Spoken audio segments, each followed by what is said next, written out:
Everyone has an equal right to inequality. John Ralston Saul.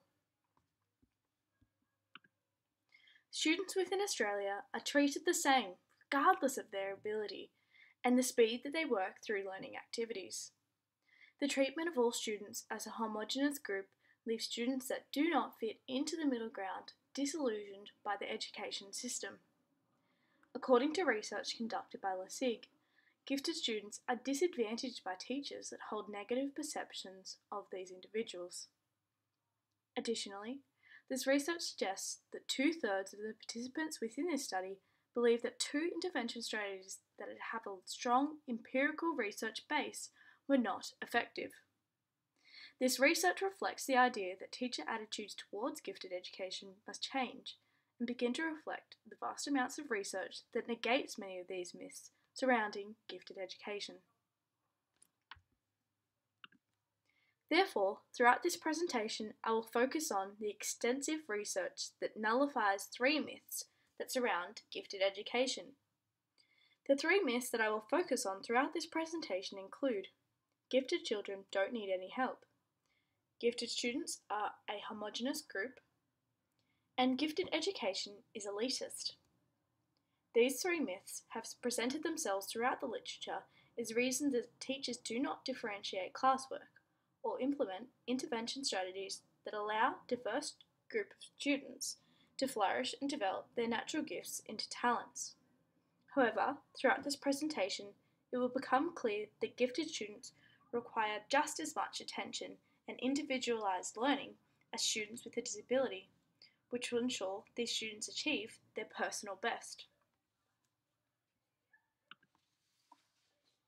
Okay, I want you to identify which students you believe are gifted from these pictures. We will come back to this at the end.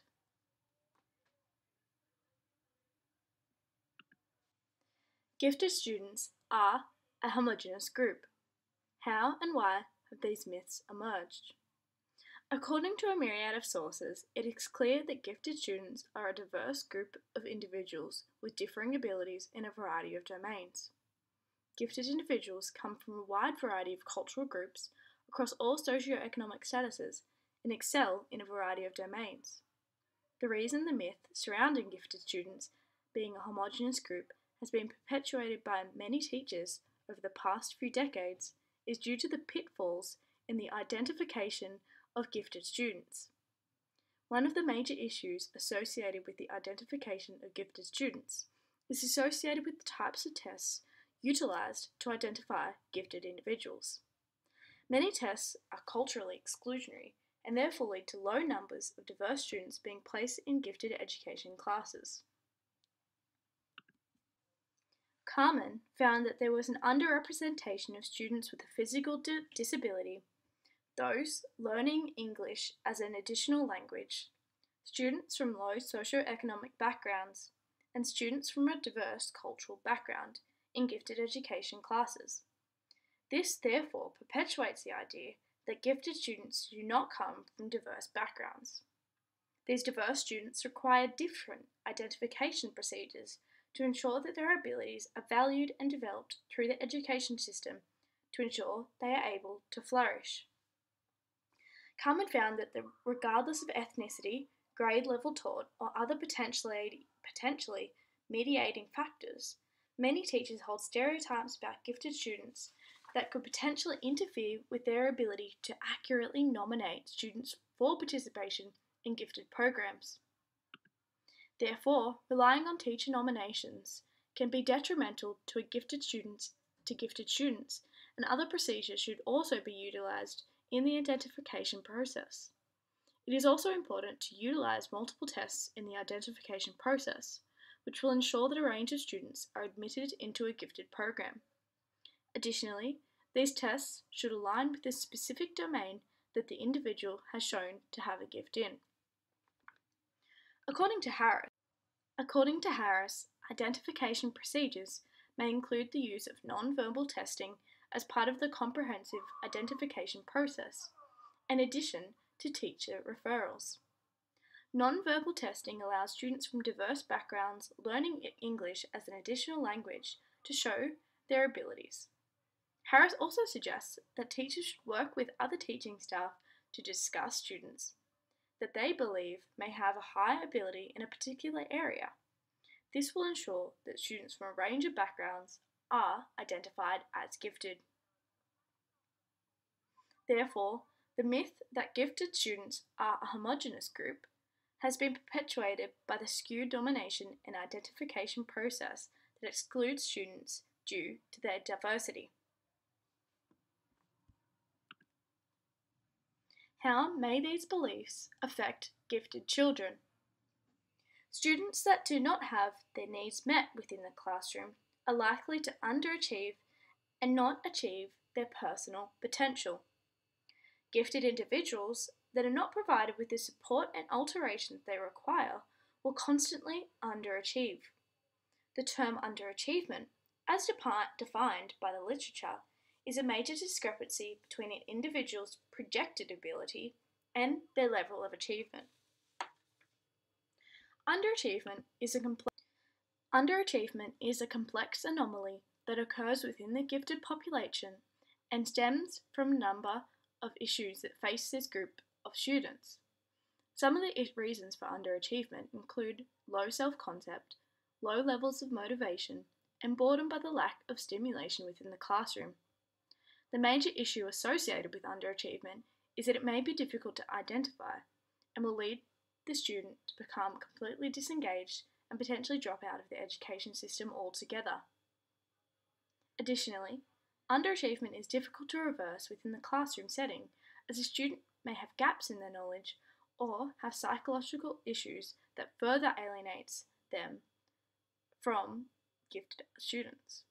Therefore, it is clear that gifted students are not a homogeneous group and form a highly diverse group of students with differing needs. I would like you to watch this video and think about how you would feel if you were treated the way that these kids are. We will have a look at this at the end of the presentation. Gifted children don't need any help. How and why has this myth emerged? Another preconceived idea about gifted individuals is that this group of students are able to succeed without the help of well-trained teachers. Geek and Gross examined teacher attitudes toward gifted students and found that a deep mistrust of these students prevails amongst a large proportion of the profession. They proposed a theory that this deep mistrust stems from the very early development of language and a belief that giftedness may have manifested itself during this period through a superiority of language use. Therefore, society regarded gifted individuals as having the potential to affect, manipulate, exploit, or even distort the group's social relationships. Thus, precocity in the area of language was perceived as a selfish endeavour that has no benefit for society at large. However, other endeavours, such as performance and sport, were perceived as beneficial to society at large and were therefore portrayed as heroes of a society. Preferences for particular gifts is detrimental for both the gifted individual and society at large that requires innovation to solve the issues of future generations. Therefore, Geeks and Gross's assertion that gifted students are marginalised by negative perceptions of these individuals accentuates the notion that these students are not gaining the support they require to succeed within Australia's education system. Another misconception that is rampant among a large proportion of educators within Australia is that gifted students are autonomous learners. Therefore, many educators believe that gifted students do not require the support that other non-gifted peers will require throughout their education. This notion is a fallacy that has prevailed due to the current fixation on improvement of the lower end of the spectrum. Upon closer examination of major educational policy documents, such as Every Student, Every School, it becomes clear that a lot more financial assistance is directed towards students with special needs, rather than gifted students. Gifted students are from a diverse population that are marginalised due to misconceptions that allow the current educational context to disregard their needs. Gifted students, however, have their own special needs that must be fulfilled to ensure they develop their gifts into talents. According to Gagne's latest differentiated model of giftedness and talent, environmental factors and the development process itself dictate whether gifted individuals will fulfill their potential. As addressed earlier, these students are likely to underachieve quite considerably and without the development process will find themselves in a remedial classroom, which further inhibits their capabilities. Therefore, gifted students are inherently a special group that also require additional aids to develop their inherent abilities into enduring talents.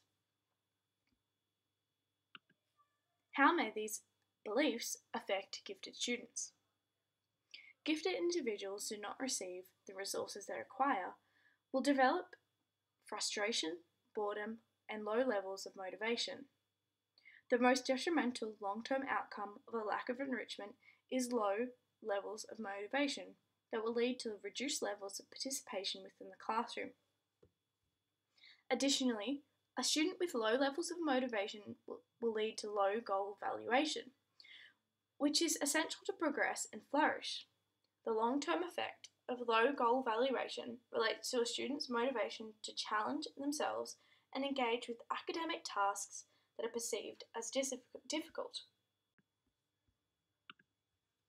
Gifted students must engage in high levels of academic tasks that is within the proximal zone of development, which essentially means that these students are able to learn something new within the classroom context. The proximal zone of development is central to a student's motivation levels as it challenges these individuals and satiates their desire to acquire knowledge. Through a deep understanding of gifted individuals, a teacher is able to facilitate their growth to ensure they receive the resources and content that is appropriate for their level. Consequently, a gifted student is able to become an active class participant that values the outcomes of education and develops a passion for learning. Gifted education is elitist. How and why has this myth emerged? According to a study conducted by Matthews and McBee in Georgia, teachers were less likely to nominate students from diverse backgrounds. These students included students of a low socioeconomic status, students of Hispanic or African American descent. Studies have shown, however, that these students exhibit giftedness in the same numbers as other races that are commonly nominated by teachers, such as Anglo-Saxon and Asian students. Similarly, minority students in Australia also face discrimination in the identification process for gifted students.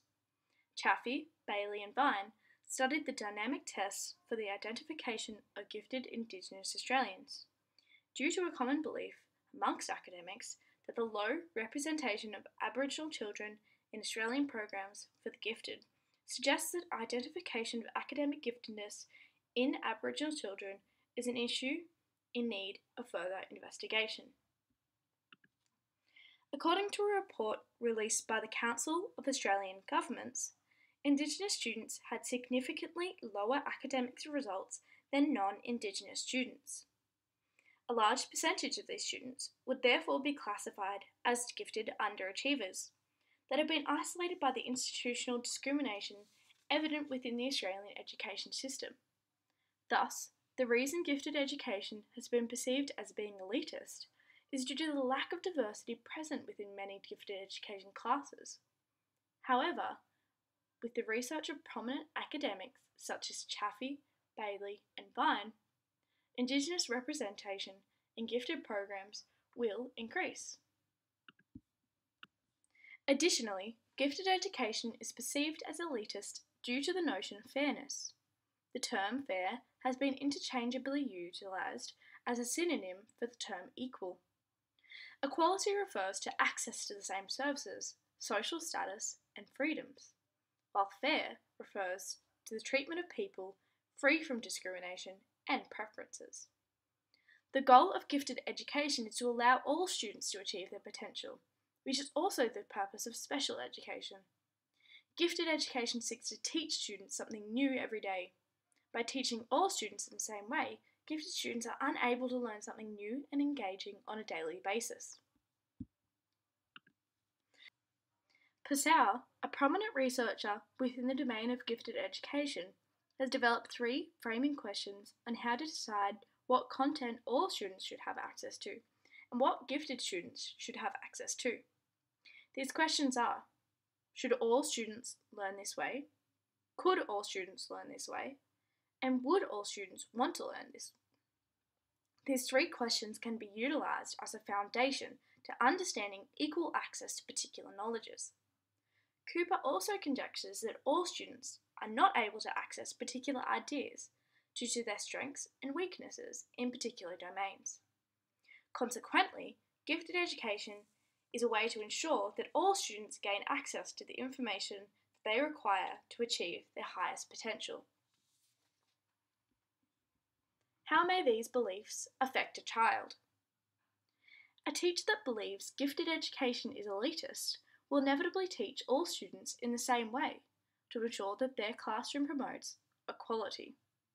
It is clear, however, that equality is not achieved through treatment of individuals as a homogeneous group. Gifted students must be able to think critically and creatively to ensure that they are challenged to ward off underachievement and mental health issues in the future. Rogers' review of the literature found that students that are not challenged on a daily basis had the higher levels of stress and anxiety than students that were challenged on a daily basis.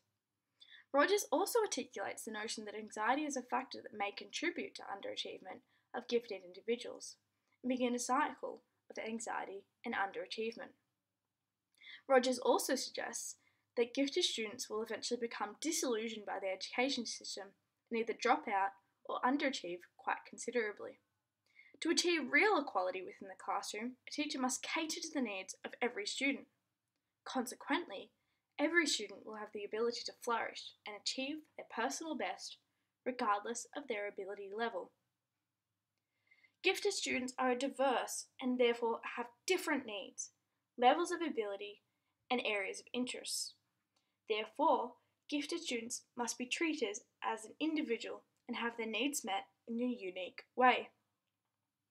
The myths that have been explored throughout this presentation explore a view of gifted students as a homogeneous group and not needing any help. However, it is clear that these individuals that require guidance to achieve their potential. Additionally, it should have become clear that the gifted education is not as elitist because it is simply catering to the needs of these students. Therefore, every child should have access to content that meets their needs to ensure that they are able to achieve their personal potential. Now that you have heard about the diversity of these students, it is clear that every student in the pictures that I presented earlier could have been gifted individuals.